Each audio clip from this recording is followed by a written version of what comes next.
Welcome to the Fantasy 40 Podcast with your host, John Dabari. I mean, I can beat the shit out of Hollywood Brown if you'd like. Matt Walker. Put the DK Metcalf of running back. And Andrew Burke. I love Hakeem Butler, actually. He's starting to grow on me. Remember to like, rate, subscribe on Podbean, iTunes, Stitcher, and Spotify. Follow the guys on Twitter at the Fantasy 40. Enjoy the show.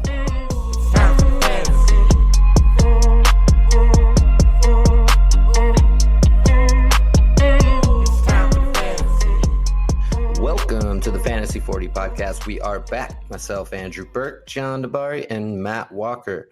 It's going to be one of those days. Walker's cooped up in another hotel room somewhere. Where are you, Walker? In Atlantic City, New Jersey. Oh, so he's just taking a break from the craps table. John's actually in Vegas as usual. How you doing, bud? Good. I'm in the rich man's version of AC. Listen, I've been to both. This is definitely the lesser. Yeah. But before we get into some stuff, we just want to thank our partners over at the Full-Time Fantasy Podcast Network. This is our first podcast since we joined them. We're pretty thankful and excited to get things moving forward, and we appreciate you guys over there. Likes of guys like Jim Day, Andy Singleton's involved in that. You know, some of the friends of the podcast that's been on before. But we have big things in store for you today. Before we give you the main segment of the show, let's just take a moment and all rejoice. Coach Burke has made it into Scott Fish Bowl 9. Yes. All three members of the 40 will be represented in the Scott Fish Bowl this year. We are complete. We are whole. So how it took place is I'm driving for work. You know, I got about a 2.5-hour drive to this appointment I'm going to, and I checked my email exactly when the email was sent. I don't know where the odds were, and when it popped up, I almost wrecked the car. I started just freaking out, screaming. It was a good time, and let's hope I don't blow it and get last place and never get invited back again. Listen, you're in. You would have to do egregious things, I think, to be back out. But, you know, those couple weeks of you seeing people with 100 or less followers get into the Scott Fish Bowl was getting dangerous. The implications were dangerous in the Fantasy 40. So we appreciate Scott Fish, letting you in so that we can get back to normalcy over here. Yeah, the noose was definitely tied up in the garage, but I don't have to use it. I can go ahead and take that down. But it's for a good cause, fantasycares.net. Go ahead and donate. John, you got anything to add on the old Scott Fish Bowl before we get rolling? No, I haven't even started. Usually I get into it early, but I've been really busy, so I haven't got to look at the scoring yet. I think Walker's been doing some mocks. I haven't dug into it at all. So be sure if you do get in it this year, make sure, not you, anybody listening, but if you get in, make sure you really look at the scoring. Scott usually has a lot of little tweaks in there that change the scoring and stuff. So just if you draft like it's your regular at-home league, you will be fielding a shitty team this year. I think it's just bonus points he added for anything, but that's a good idea. Maybe we'll do a show just with Scott Fish Bowl scoring. Maybe we'll do a little 3-man mock or something like that. But today's topic, Walker and John. So I took my wife out and we went and saw Pet Sematary when it first came out, the remake. And it was a horrid movie. It was one of the worst movies I've seen in a long time, and I was expecting big things. So I came up with this little segment kind of on the premise of Pet Sematary, where, you know, these guys, this is going to be in redraft, not dynasty, but where these guys are, you know, they're dead. They're in the ground. We've already mourned their deaths in fantasy relevance. And what we're going to do is take them to the old Indian burial ground and bring them back to life and see if we can get some points out of them this year. So I'm looking forward to it, but I'm not going to lie. I'm pretty embarrassed by the guys I chose. I mean, the reality is the fact that you have anyone of significance written down shows that you actually care about this episode. So it clearly had to be your brainchild because There was not your strong suit. Show prep is not your strong suit. So I am truly what you bring tonight. Look, Ma, I did my homework. I'm not saying it's right, though, John. You ready to go? Oh, you know me. I'm a hater. This is great. You want me to talk about shitty players? There's nothing I love more. Well, why don't you go ahead and kick this shit off? All right. So you guys want me to start with the best and go to the worst, or start with the worst and go to the best? Which direction we want to go? I got 4. All right. Nah, listen, we got 2 people in gambling towns. This is called dealer's choice, man. You surprise us, and we'll see if it's your best or your worst. All right, let's scratch the bottom of this barrel. We'll go right to the only quarterback I have, Mr. Joe Flacco of the Denver Broncos. He has been left for dead for years, but right now he's being drafted outside of the top 33 in quarterbacks, rightfully so. But he's got weapons this year. He comes in there. He should have the job all year. Drew Lock is not ready to be a NFL quarterback. He's got Sutton coming back year 2. Manny Sanders coming back from his injury. Deshaun Hamilton that we've talked about in the past we're a fan of. They brought in Fant. They have Lindsey and Freeman and, Booker in the backfield. He throws a good deep ball. Sutton's a hell of a deep ball receiver. And other quarterbacks going just before him are Foles, Andy Dalton, Marcus Mariota, and Derek Carr, who I think we all would agree is better than Flacco this year. But if you're going to go late round QB, you could do a lot worse than going Flacco. He's played 16 games, 9 of 11 years he's been in the league. He'll be on the field. If you're waiting to the end of your draft, you could do a lot worse than grabbing elite Joe Flacco back from the dead. Well, here's my thing is I actually 100% agree with you. He hasn't had really any receivers to work with. Not saying Joe Flacco is a world beater, but I mean, when he was, throwing the ball down the field, I think I've mentioned it before. Steve Smith was his guy. And then who has he had? Crabtree. Then he had a hurt Jeremy Maclin. I mean, the list goes on of guys that don't pan out for that guy. And he has a nice young core in Denver. I could see him actually, maybe finishing like QB 15. And like I said, based on price, he's going undrafted. So if you're throwing darts at the very end of your draft, you only have one quarterback, or you're waiting, you're just taking one in the last round, I would be very happy with the team I could build waiting till round, 16 to 20 to take my first quarterback and it being Joe Flacco. All right. Walker, go ahead. He's ready. He's chomping at the bit. I mean, John took the true spirit of this segment and, dug super deep right out of the gate because I have Joe Flacco as my third quarterback in a 2 QB league, and I'm literally trying to trade him for like 4th round draft picks right now. Well, right now, you said a 2 QB or super flex? 2 QB. So in Superflex, I looked up his trade value with our buddy's Dynasty Trade Calculator. He's worth 9 points in their system. That is worth pick 2.02 in rookie drafts for Dynasty. Jesus Christ. Well, here's the thing. I bet you Walker's getting shot down on his 4th round. It's like 100%. It's because, you're playing in tougher leagues. Obviously, it's not like the layman leagues where in a league where it's 2 quarterbacks, so that third quarterback is valuable, super valuable. Yeah. Even if it's just for one bye week, still no one wants the guy. So I don't disagree with you. He has weapons. I just don't know that we've ever seen Flacco produce a fantasy viable season. I don't know what his best finish ever was. I'm going to say it was a high-end QB2. So you're asking him to do that in his twilight years in Denver with a new head coach that's defensive minded. So I think he has weapons probably comparable to best he's ever had, honestly. I have the answer to your question. Taking the context that John's, walking down to the Indian grounds and dragging his ass down there to throw him in the dirt, and so he resurrects. He looks like a bag of bones. So. I've got the answer to your question, though, Walker. The last 5 full seasons he's played, he's finished QB 24, 20, 13, 19, and 14. Nothing exists before that. That's a good point. He probably never has been a QB1, has he? I think he had one really good year. I mean, listen, if you played in a playoff pool during his Super Bowl run, you probably love you some Joe Flacco. But outside of that, he's been pedestrian. But hey, you could do worse. I mean, I would have taken any quarterback you mentioned over him, even that late. And there's no glaring names. I mean, who knows what Mariota's going to be? Andy Dalton stinks. Derek Carr is Derek Carr, but he'll be better than Flacco. I'll take Nick Foles over Flacco too. I mean, I've seen better production from a fantasy perspective. But all right, Well, Where your head's at. I'll stay on I can't board wait. with the quarterbacks, I guess.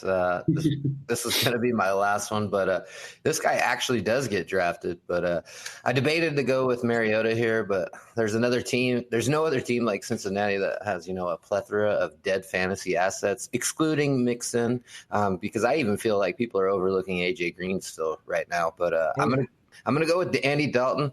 I'm not too excited with him coming off injury, but he's also in a contract year. They're going to draft a quarterback next year. And I just really feel like his ADP of 28 is pretty easy for him to, outperform, because he's shown he can be, a low QB too in those super flex leagues. But there's still some reason that I want to, maybe sneak Marcus Mariota under my other arm and bring him with Andy and bury them both. But I'm going to stick with Andy Dalton. I just think if he's healthy and stays healthy all year, there's no way he finishes below QB 28. And I think he could be in the top 14. So I think it could really help you out if you're running 2 QBs or super flex redraft leagues. I just love the visual of you carrying 2 grown men under your arm.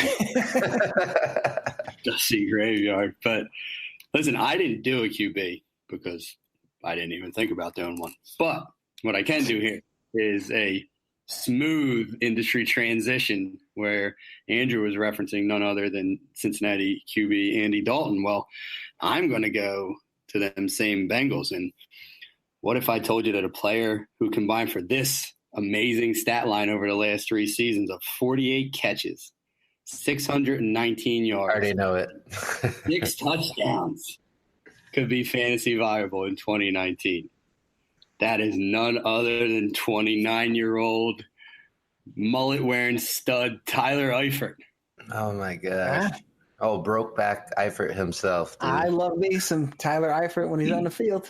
Dislocated his elbow in 2014, torn an ankle ligament in 2016, had a herniated disc in his back, and broke his ankle last year.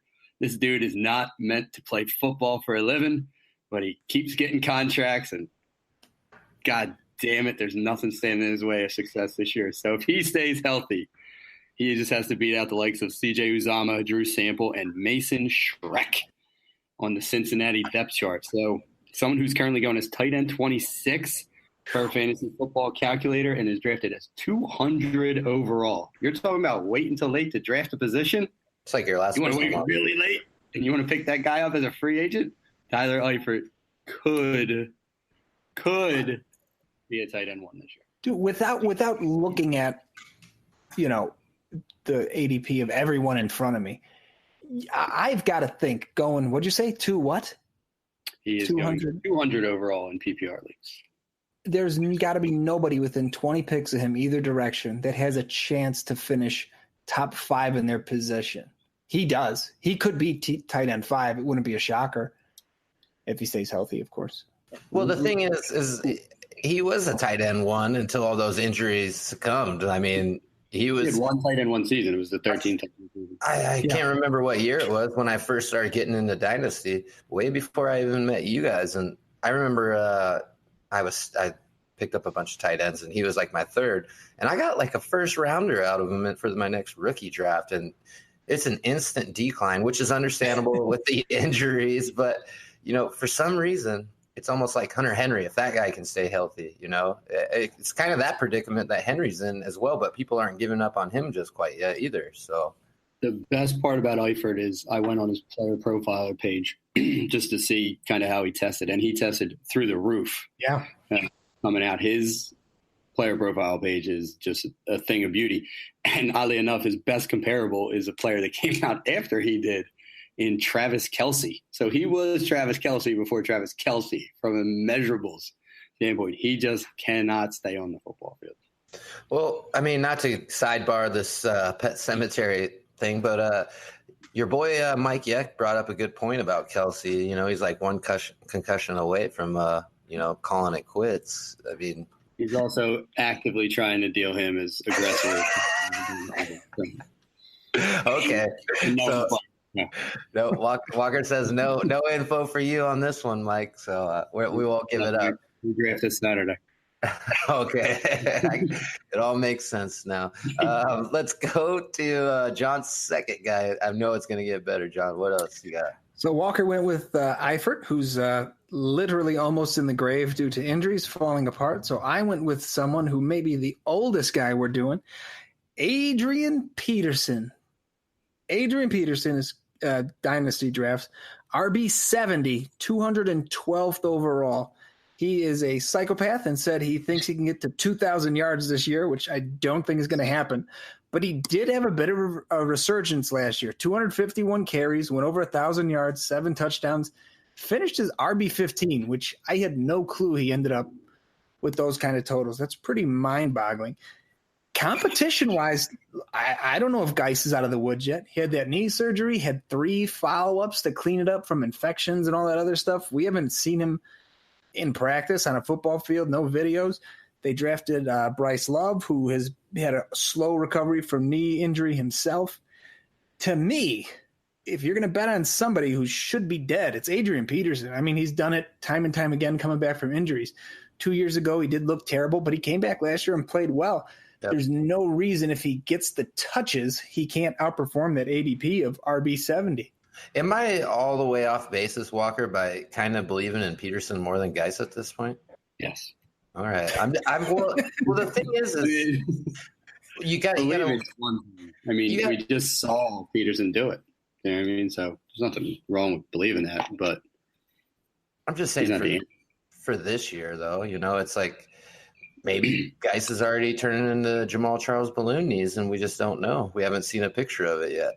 And you are floppy feet, AJ Green, and balloon knees, Jamal Charles. You are the king of injury descriptions. But would you trade? In Washington is it's going to be ugly. I think Geis will play. I think Peterson will play, and barring injury, Chris Thompson's going to play. It's going to be shitty this year in Washington, and you got to hope that Thompson's going next year, and maybe Bryce Love gets a shot, and then Adrian Peterson's going, and Geis can get unlocked. But I don't want any of them this year. My point being is just because people are still so in love with Geis. I mean, if there's questions like this has got to be the time to sell because he hasn't even played in a regular season game. Yeah. And why not just get the value out of him? Like I was in love with Geis until, I started reading a little bit more about these knee scopes and cleaning stuff up. Like I want no part of that. And I just feel like you're never, even if, well, say he does blow up, I would still sell him at the end of the year because maybe you'll get more. But I don't see the value going up this offseason, I guess, anymore. But that's more dynasty related. If you needed running back depth, would you trade pick 312 for Adrian Peterson? Yeah, because it's pretty much 401. I mean, yeah, we've beat the shit out of this rookie class repeatedly, so I'm just curious. We're talking redraft or dynasty? Dynasty. 312 for dynasty is his DTC value. Which would make sense because if he was going 312 in a redraft, I should not ever be doing a podcast. But yeah, I mean, for the 1 year flyer, yeah, I'll bank on maybe Geis not. That's what I'm thinking. Yeah, I mean, it's worth that. I mean, who's the dart throw? You might get a running back there, like maybe Armstrong. Not in the league you're in, John. No, sir. Yeah, Raquel Armstead, maybe a Bruce Anderson. I mean, you're talking about guys that are like third on their depth charts right now. Like literally, Adrian Peterson is the top back in that offense today. I'm going to stay in Cincinnati because that's where all the dead bodies are at. And I'm going to go with Giovanni Bernard. All right. He's the 68th running back taken and 219th overall. With the Bengals taking 2 running backs in this year's draft. The writing's kind of on the wall for him, I think. But there is a new coach and a new offense. And he's probably trying to treat this year as like a prove-it year. So I still think he's got a little left in the tank. I'm not even saying he's done after this year. But, he'd be another guy that I'm digging up on that offense. And, maybe you can squeeze a year out of production as your RB3, depending on your league settings, or a nice flex play. I mean, I love Joe Mixon this year, but I'm not ready to give up the ghost of Giovanni Bernard the way a lot of people are. I mean, I don't ever hear his name anymore, Walker. No, I mean, I agree with you. I thought you were going to go elsewhere, staying in Cincinnati, but that's a good one. I mean, he still definitely has PPR value. I think Joe Mixon is going to literally explode this year. I mean, I think Joe Mixon has RB1 overall upside this year, but that doesn't mean that there's still not going to be an opportunity for Gio. I think he's the type of guy that could certainly. What do you say? 60 something at running back. 68th running back off the board. It's mind blowing. Sixth running back. I mean, that's a guy that when Mixon went down last year, he was putting up like the low end RB1, high end RB2 totals. I mean, he's definitely a guy you want on the end of your bench. And in Dynasty, I agree with you. He's the guy that I don't think is going to go away. He's not going to be in Cincinnati next year. That's not going to happen. I think they overpaid him before. They're not going to do it again. He's a guy that, and I know it's cliche, we say it just about every podcast, but he could end up in the Patriots. You know, oh my God. And have another 3 to 4 year run as kind of that specialized pass catching back, you know, that they just love there. So yeah, I'm a Gio fan. I think he is tremendously undervalued. Unofficially an official Patriots podcast. We should be. I mean, we should be in Bristol right now. You know, we're all reporting for the Patriots. But I was going to lean towards James White because he's also dropped an ADP, and I still think he has value. But it's just it was too chalk, and I didn't want to get the shit from you guys. Walker, who's your next one? That's probably a good thing. Listen, I got a few more, but this just seems appropriate because we just can't leave Cincinnati. So let's just close the book on every dead body in Cincinnati, Ohio, and talk about John Ross, who has a career stat line of 21 catches for 210 yards and 7 touchdowns. I would have never guessed it was close to that. All 7 of those touchdowns happened last year. Equally as insane. No way. Where was I? Yeah. He really had 7 touchdowns. Fact. I'm Googling this while you're talking. But that occurred. And I wrote more stuff down. So when I write stuff down on this podcast, I read stuff in this podcast. You know that. So I said, clearly I'm buying into anything is better than Marvin Lewis at this point theory. Wow. He said a branch of the already famous Sean McVay coaching tree has broken off and landed in Cincinnati. I'm really good at writing stuff, fellas. I mean, I should probably do this for like websites and stuff. But I wrote Zach Taylor at a minimum will bring a modern NFL concept to the Bengals offense, and I could see him using him similar to the Brandon Cooks role with the Rams. We all know he's fast. Broke to 40, even though he didn't run as fast as Chris Johnson, but they gave him the crown. We are the fantasy 40. 40 matters to us. I'm not letting John Ross die. Right. He is currently being drafted as wide receiver 75 overall. At wide receiver 75 at 192nd overall. Again, free agent in a 12-team league. You can have him for nothing, and he's better than nothing. He was a first-round draft pick going into his 3rd season in the NFL. I think he can be a fringy, like a flexy type guy, wide receiver 3/4 this year. His 7 touchdowns were on 21 receptions. So he got a touchdown every 3 catches. He's almost like Mike Williams status. Obviously, that's unsustainable, but I'm way more interested in best ball than I was before today. I had no idea he got 7 touchdowns.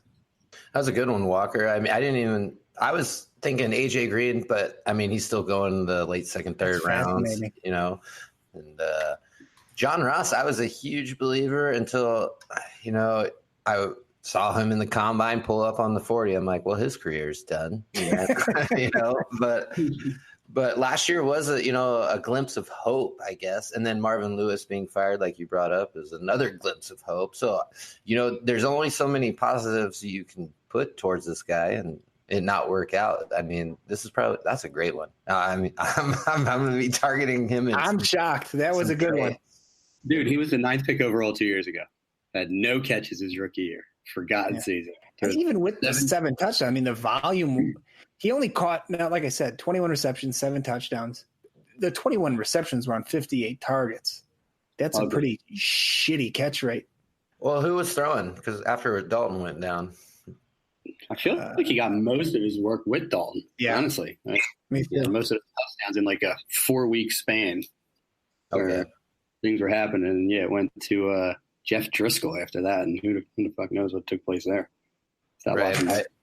I can't say that I remember watching any Cincinnati games last year, besides when Mixon had his knee problem and he finished the game. Listen, we just went Andy Dalton, Gio Bernard, Tyler Eifert, John Ross in our pet cemetery. John is the only one who did not go Cincinnati Bengals. So we might be the official Cincinnati Bengals podcast, John, not the New England Patriots. You know what's crazy is now we don't have to do them for the all 32. We can scratch them off. They're done. 100. All right, John, hit us with another one. So you guys keep dipping into that Bengals pool of yeah. I went with Flacco earlier. Let's keep it in Denver. You want to dig through the trash heap of fantasy dumpster cemetery?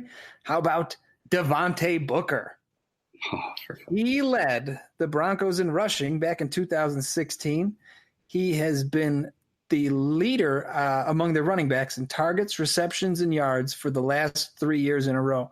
I was reading one of the Broncos beat reporters with their roster projections. He's the best player on the team in pass protection. He's the best receiver. He's the best route runner out of the backfield. They have Rich Scangarello, whose name I butchered, coming in as their new offensive coordinator, who's from the Shanahan coaching tree, and they love to throw to the running backs. I mean, he's completely forgotten after the season Lindsey had, and everyone's so high on Royce Freeman. He's going to be their third down back. He's their receiving back this year. He's led the team out of the backfield as a receiver for 3 straight years. There's no reason that's going to change. And now they have a system coming in where they throw to the back more. He was drafted 3 years ago, running back 39, then 41, then 48. And this year he is going completely undrafted in Dynasty and redraft. And your draft in a PPR league, you could do a lot worse than Devontae Booker with an undersized Lindsey and unproven Royce Freeman ahead of him. If either one of those guys fall flat and disappoint, Booker's going to be their number 2 running back, and in PPR, he's fairly safe for somebody you're going to get, in the 17th or 18th round. Denver's just a tricky situation. I mean, it's like Philip Lindsay, I feel like, is probably still the most talented out of that whole backfield, but they're going to give him the work and Royce Freeman.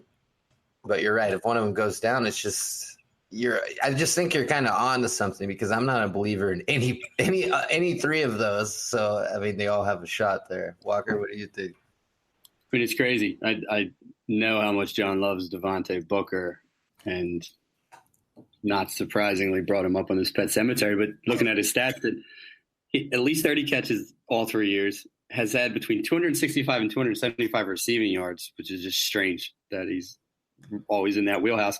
He's gotten better from a yards per attempt standpoint over the course of his 3 years. So his total yards per touch has increased every year, but his total touches have decreased. So it seems like he gets more effective with less work in the Denver offense. And that's exactly what he's going to get again, just because Lindsey and Freeman, to draft capital and production alone, is going to kind of stick him in third. But if he can be that pass catching back, he could have some value, but I think it's going to take an injury from him. Well, there's no capital with Lindsey, just Freeman, right? What did they draft Booker with? Production. Yeah, Lindsey was Booker was a 4th or late 3rd. Yes, yeah, Booker was a 4th. Yeah, they're not going to be good until John Elway goes away, which probably won't happen. So, or until he comes back at quarterback. All right, guys, you ready? You guys ready for this one? Oh, boy, more than I want my next breath. Here we go. Wide receiver 58. If you say Des Bryant, I'll fucking kill you. It's not, dude. He's getting passed up by guys like Funchess, James Washington, Tyrell Williams out in Oakland. I think he has a chance to be a number 2 guy on the outside. Oh. He's in an offense that easily proved that it can support 2 wide receivers that are fantasy relevant. Not saying he is talented as the 2 they had, but if he's falling where he falls right now with the ADPs in redraft leagues, I'll probably be a buyer. And I gave you guys an example in the text, but I'm going to have to do it, man. The guy gets paid and doesn't perform. Maybe this is the year he performs. I'm going with Dante Moncrief out in Pittsburgh. He's been dead for years, but why not?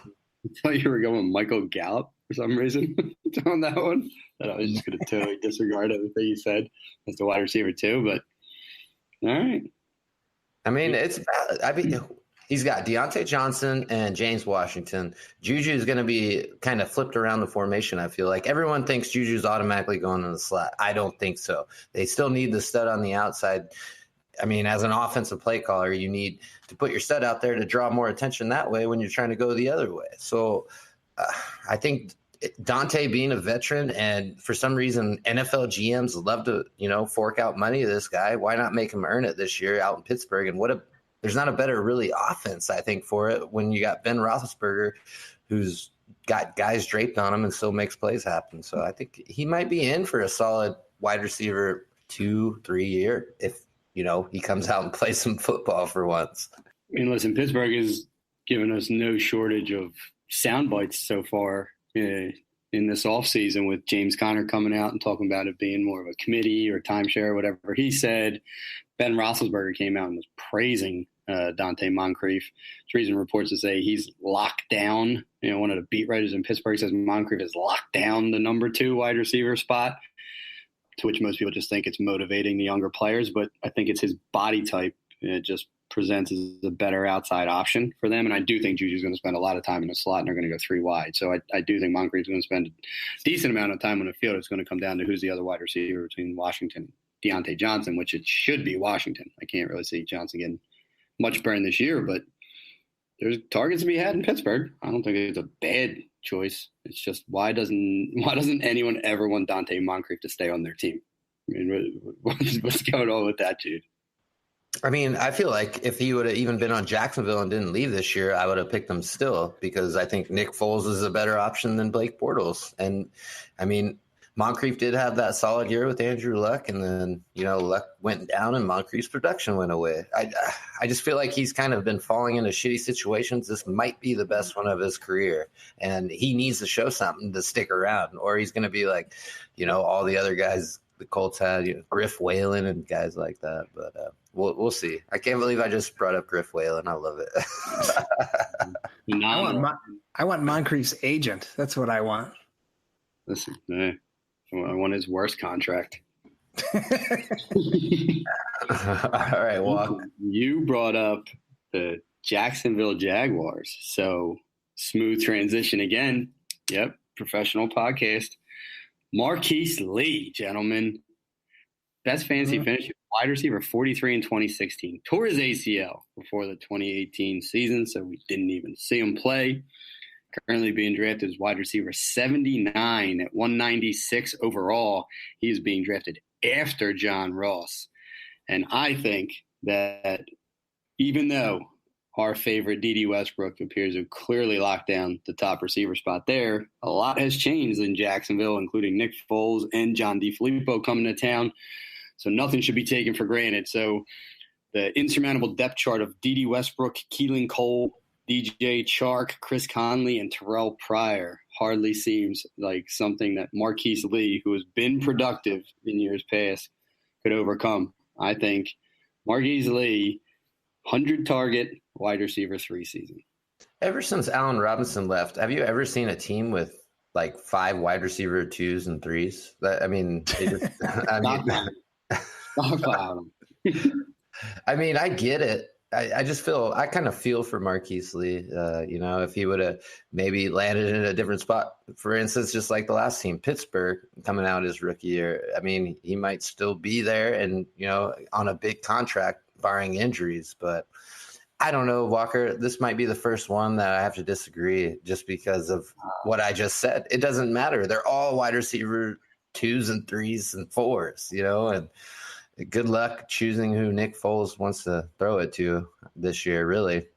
There's not too much news coming out, but Marquise Lee's best comparable and player profiler. I was saving this because I thought you'd doubt me. Is Reggie Wayne. Oh my God. I thought you'd doubt me. he knew it was gonna come. I mean, but I get it. So I mean, this show we were gonna stick to redraft, but it's also kind of dynasty centric too, because I don't think there's anybody trading for Marquise Lee right now. I mean, not that it's to the point right now, it's late in the offseason where you're not going to give up 2020s for guys like this. But if you still haven't drafted your rookie draft, I'd give somebody a 4th for Marquise, I guess. In a heartbeat. Yeah. I'm trying to figure out the 4th round of this draft. We just did a mock 2 weeks ago, and we were all, John says, wringing our hands and scratching our heads. And we're an old manny shit he says anytime he entertains me with that about who we were taking in the 3rd round. Get out of the 4th. Yeah, 4th or 5th. Get yourself a Marquise Lee. That's a good point. I mean, we had FF Manbun on. I'm sure he would have traded any of those picks for Marquise Lee at that point. Traded away first. All right, John, let's get nasty. All right. I'm going to somebody good now. I went with old. I went with shitty. I went with unknown. I got somebody who's good, and his ADP is still high. But, if you read the Twitter sphere and everything, people are super down on him.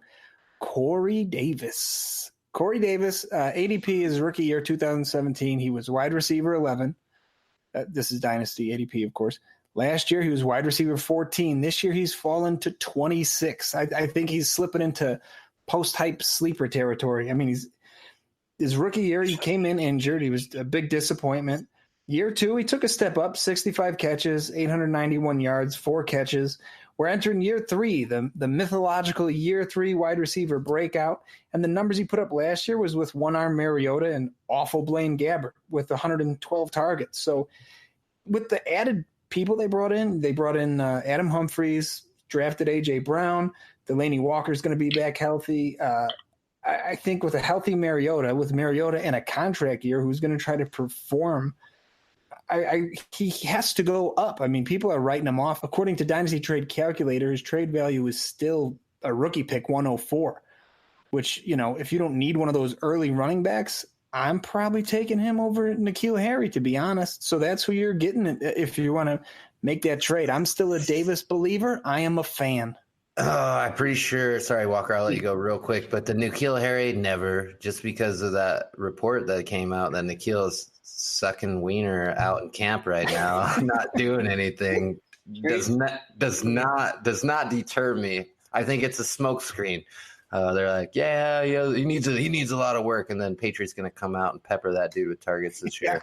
That's just how it goes. 156 targets. The only thing that concerns me, and then I'll throw it to you, Walk, is there's still, I don't want to say Tajay Sharp. What's the other one? Tyrod Taylor?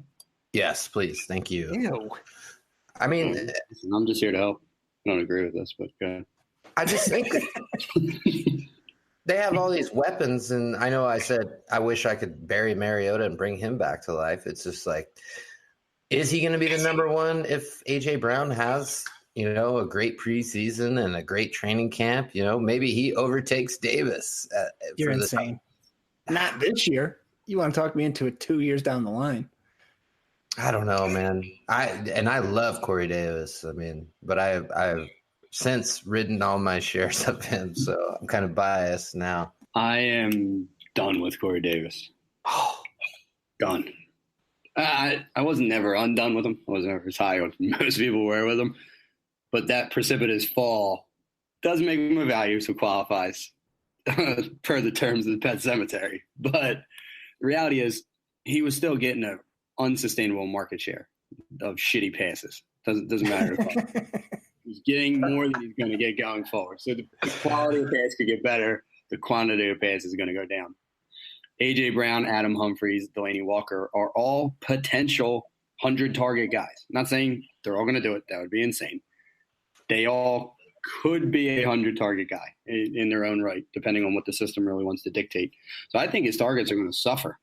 So he's going to start getting those touchdowns up if you want him to become that wide receiver one that everyone drafted him to be. I would never give up 104 even in this year's depressed draft because I will take any of those 3 running backs and definitely N'Keal Harry over him. I was listening to a podcast earlier today, and they were debating A.J. Brown or Corey Davis in a vacuum. And I don't know that I wouldn't take A.J. Brown over Corey Davis. I've just seen Corey Davis not do it for 3 years.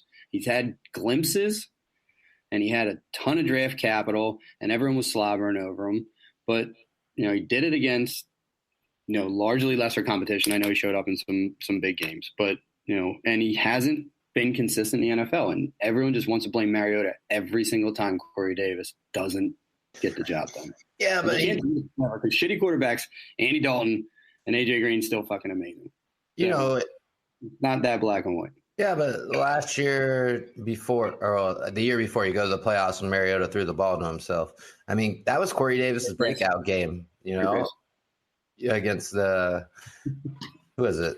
was the Patriots when they lost. Patriots. Yeah. Yeah, when they lost. But I was like, okay, he's finally showed up. I went out and traded everywhere for him. I'm like, okay, he's ready. He's ready to go. And it's not. What did he catch on his 110 targets? He had 112 targets, caught 65 last year. For what, 8-something? 891 and 4 scores. That's horrible. That's pretty bad. Okay, I was going to try to talk him up there, but I give up. He led the team with 112 targets. Do you know Does who he get 112 targets again this year? He may. I wouldn't be surprised if he doesn't. He has to. Better. Yeah. The number 2 on that team, guess how many targets and guess who it was? 65, Tyrod Taylor? Dion Lewis. Lewis with 67. Oh, I was just wrong on the name. Oh, man. Good job.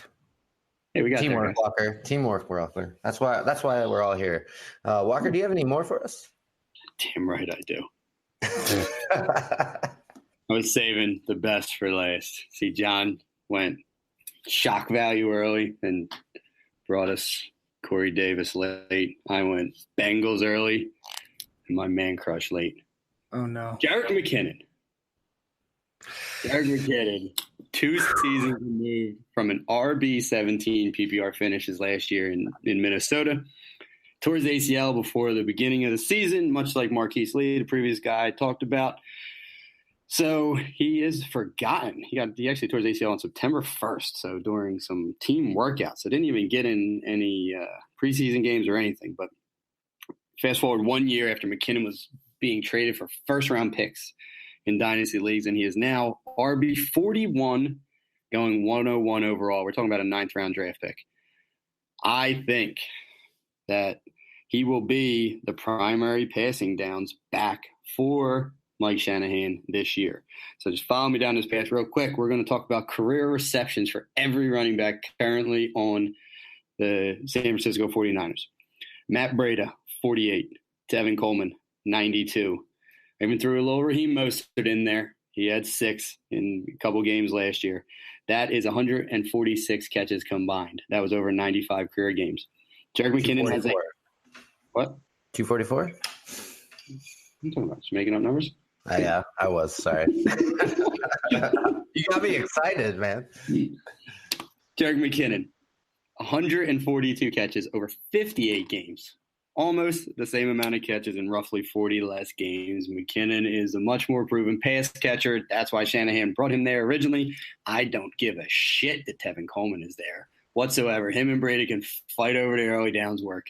I can honestly see, if he's healthy, and I haven't heard anything positive or negative about his rehab, that McKinnon can catch 60 passes this year in San Fran, and 60 receptions from a Shanahan running back is PPR value. He could be flexy.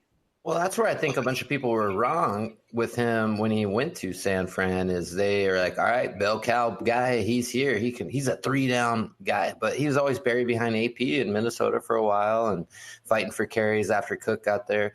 But you're right. If he is the 3rd-down pass catching back there with Jimmy G, he's going to be used, and I like that, Walker. I like him better as the 3rd-down guy instead of this bell cow that everyone was trading for last year. I like that idea more. You said running back 41? Correct. I mean, he should outperform ADP. You did omit one person from those pass-catching totals, though, and that is NFL's highest-paid fullback, Kyle Juszczyk, who's got 160 career receptions. That is correct. That didn't play into my narrative as he's a fullback, and I stuck with the running backs. But if you wanted him included in totals, total running back receptions over the last 4 years by Mike Shanahan, 2 years in Atlanta, 2015, 97, 2016, 93. The infamous 2017 San Fran season, which featured Carlos Hyde and that Kyle Juszczyk, was 113 receptions out of the backfield, and then 83 last year while he tried to cobble together a backfield. In a shit season, his running backs caught 83 passes last year. And they were working with Beat Hard and other guys that year, so they're all thrown to the checkdowns. Yeah, so 90 to 100 catches is assumed coming out of that backfield. If they don't bring in Coleman, what do you think his ADP is? He probably is in the, high 20s, low 30s. He's probably jumping up 10 to 12. That's what my guess was going to be too. Yeah. And it's justified. I think that's what we're talking about from him. I don't think he's going to get enough rushing downs work to threaten an RB2, but I think he has RB3 ceiling. I like where you went with it. It's like you're not giving up the ghost, because there was probably nobody stronger on McKinnon than our boy Walker here on the Fantasy 40. We had many of arguments trying to draft a team together when it came to this guy. And it's almost like, let me think, who I tried to bring out of the woodwork? Like me with Martavis Bryant a couple years ago. I mean, if we want to bring this episode full circle to where it started, Walker talked me into drafting him in Scott Fishbowl 8 last year, and I took him in the second and took that punch right in the nuts when he went down for the year. I appreciate the power of persuasion. I never would have drafted him in the second round of Scott Fishbowl. So.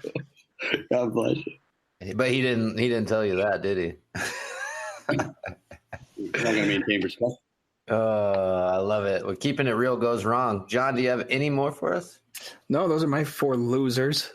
Yeah, I'm all fresh out too. I mean, we could dig deep. I could sit here and talk about maybe Des Bryant gets on a team and catches touchdowns in the red zone, but I won't go there. Walker, do you have a secret one? I do. I actually have 2 more, and one I have zero belief in. I just want to say his name just because it'll be funny. That's all. Do it. But the one I actually do believe in is T.J. Yeldon. T.J. Yeldon was actually the RB22 in PPR last year. He was a running back 2.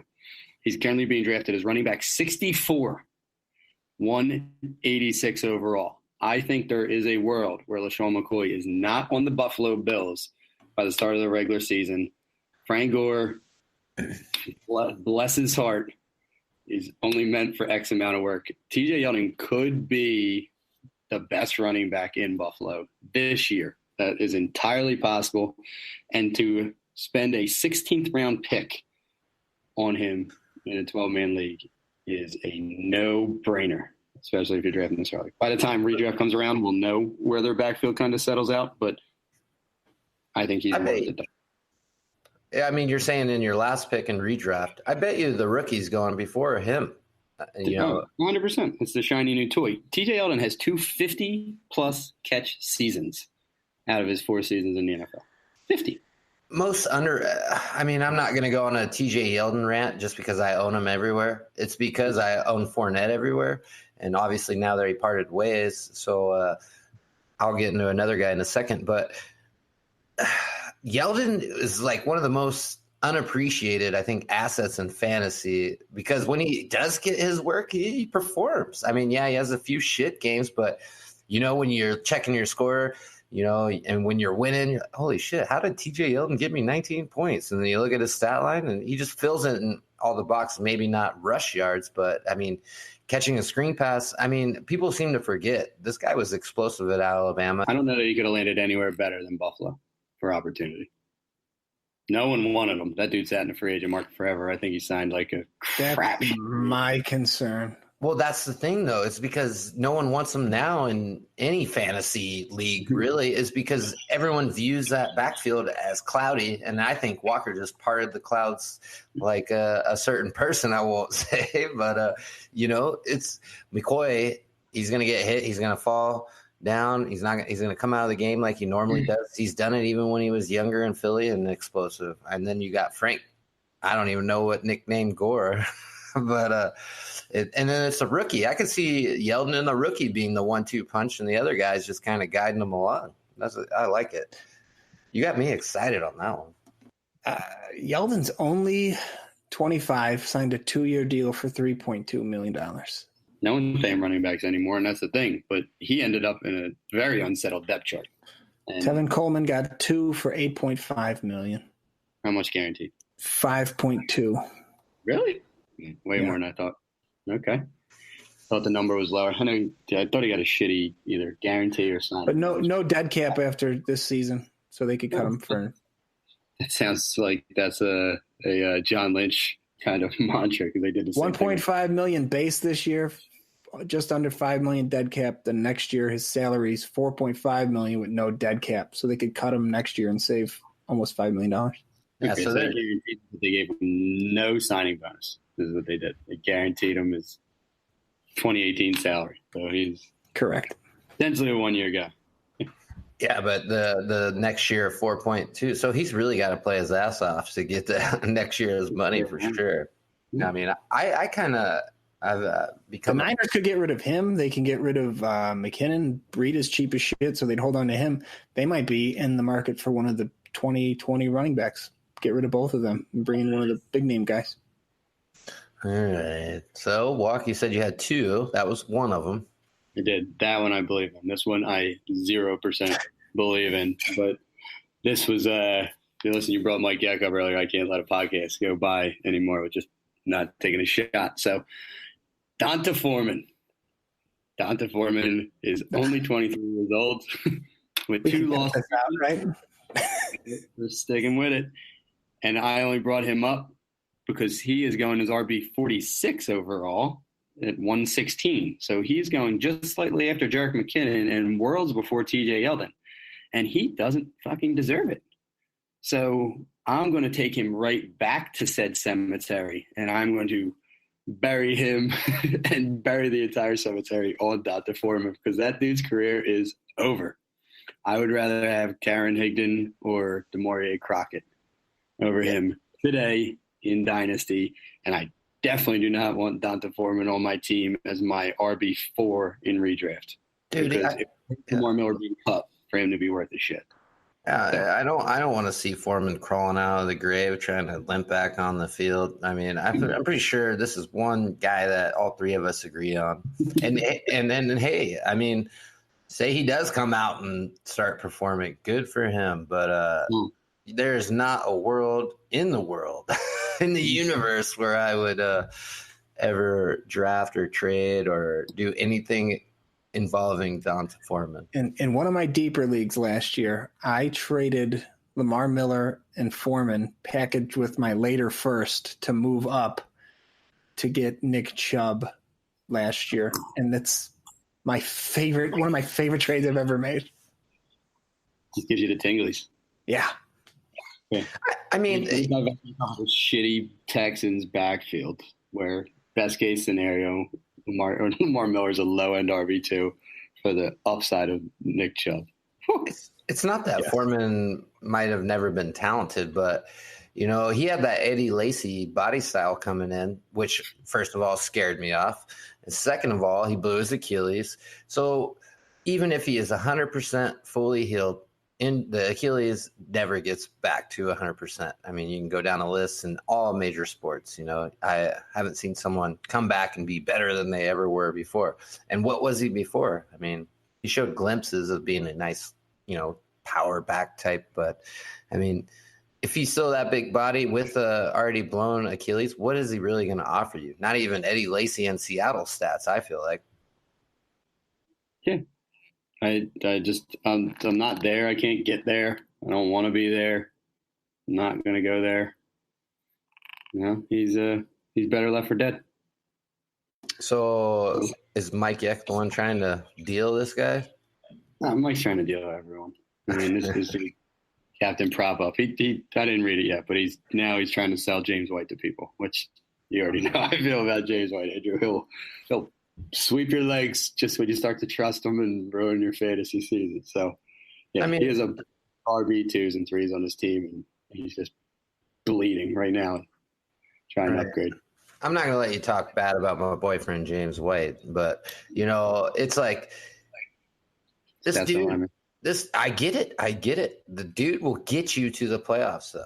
And then you just got to be prepared and have a little bit of depth at your running back position to, you know, overcome what James White once was. And hopefully you got a guy that could step in and finish the job and you can get your title. I pick up what you're putting down, but I also am not off James White for the regular season because you look at Sonny Michel, he's disappeared. Damian Harris, okay, I get it. Rex Burkhead, no thank you. James White is still going to get the work, but you're right about withstanding. You definitely brought that up last year because I was so high on him, and it it happened. He hit that wall, especially when all the running backs went down. They just used him. He hit the wall instantly. The game after he got all the work, he was done. I get it. But I'm just saying, to get to the playoffs, I think James White is a viable asset. Well, that's a good thing, because in our Dynasty Degenerates League, I did you the solid of drafting none other than, where is he? See that little mug of his? There he is. Yes. Right. Just sitting there behind such luminaries as Leonard Fournette, Damian Williams, who John hates, Kareem Hunt. Whew. James White's our RB4. Hunt comes from Randy. That's where he belongs. Exactly. Lexi boy. It's all about roster construction, and it kind of depends on what positions you're attacking first.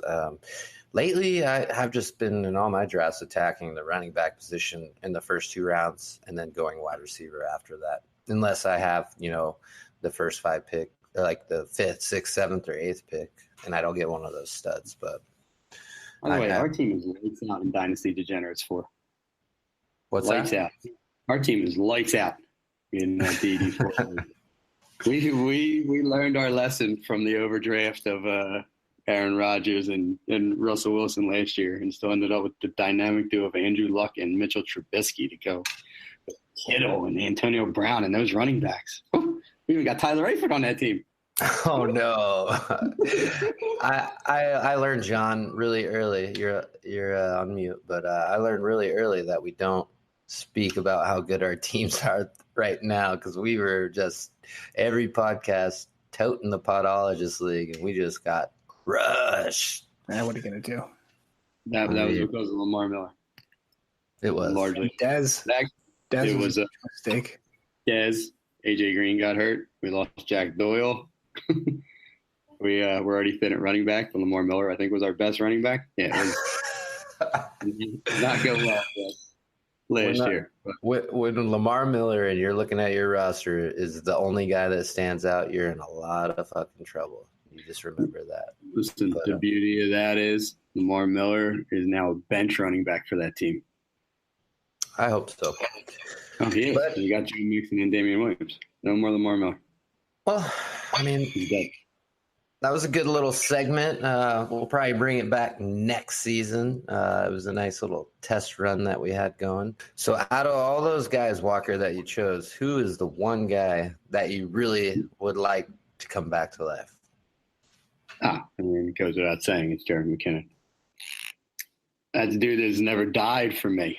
He's just been, he's just been in the infirmary for a year. Just getting healthy, and I think big things are in stake for him. I'm still Team Jet. Yeah, I wouldn't, if you go to mine, I wouldn't say there's anybody I want to see, do anything, but I was going for more value because people are just blatantly disrespecting them. But I really think the safest pick out of all of them would be Moncrief out of mine. And then we'll switch it to John. So out of your 4 guys, John, who would be the one guy that you want to see, perform out of all of those? Well, the cheap answer is Corey Davis, because he's, got the most fantasy draft capital. But I'm actually going to be, once I started doing the research for this, I'm going to be throwing some darts at Adrian Peterson. Cheap as shit, and he's probably got a role. You guys definitely made me think about some things. But I also want to mention everyone's on Raquel Armstead. I think Corey Grant, they signed him. I think he might get a little burn there too now that Yeldon's out of the picture. Just wanted to throw that out there. They did resign him? Yeah, they did. I'm fine, man. I like Corey Grant. Just so he couldn't stay healthy. Just wanted to throw that out there, but you guys got anything else before we shut down shop? No, I was looking at Corey Grant on Roto-World because I wanted to see if I need to go pick him up anyway. No, there's no news and no notes. Kind of a dead season. I think this segment was fun, little off the wall. We're going to have to start diving into that all 32. I got to think pretty soon and get wrong with that. So I'm excited to talk about the lone remaining Bengal, Joe Mixon. when they come up. But outside of that, no, I'm good. Yeah, we were just catching bodies today, but I mean, the all 32. This is the time to do it, just because it's like 4 to 6 weeks before training camp. So we'll be breaking down all these teams, not by divisions, and giving you guys little 5-minute segments. We're gonna dive deep, have some guests that actually go to the training camp sometimes, that are actually there. They know more than us because they're seeing it with their own eyes. They're not reading some guy that's just pumping up somebody they might like. So I'm pretty excited. John, you got anything? No. Got nothing. I had fun. No, it was fun. I love digging through the bottom of the barrel of these, guys trying to catch these late values. And I think, we brought up quite a few guys who I think, going in those last 4 rounds of your draft, if you hit on any of these 4 guys, they can make a difference at the end of your season. Exactly. That's what you want, guys, to step up in week 11 through 13, 14, and, carry it on into the championship game of your fantasy season. So, this one might be better than our fantasy futures that we're going to do right before the season starts. We dug deep and we found some guys, and hopefully guys that can, put some points on the board. I'm going to start sending offers for John Ross right away, but that's a different story. We will be recording next week. I'll be in Florida, taking the fam down to Orlando. It's going to be a shit show. Vacation number 2. Yeah, vacation number 2. I'm just taking them all for you, Walker, because I know you're trying to get out of your house. I'll be moving. Literally, actively moving furniture while you're in Disneyland. So, hey, that's a good sign. Walker's going to get out of that house and into a new one. So, big things for the 40, not only on the podcast, but in the real world as well. But once again, we'd like to thank our partners over at Full Time Fantasy Podcast Network. Make sure to like, rate, subscribe. We can't ask you enough, guys, on iTunes, Podbean, Stitcher, and Spotify. Leave us a review, even if you don't like it. We'll take a negative one. At least that means that someone's listening. So thank you once again for listening. But for myself, Andrew Burke, John DeBari, Matt Walker, we are the Fantasy 40, and we're signing off.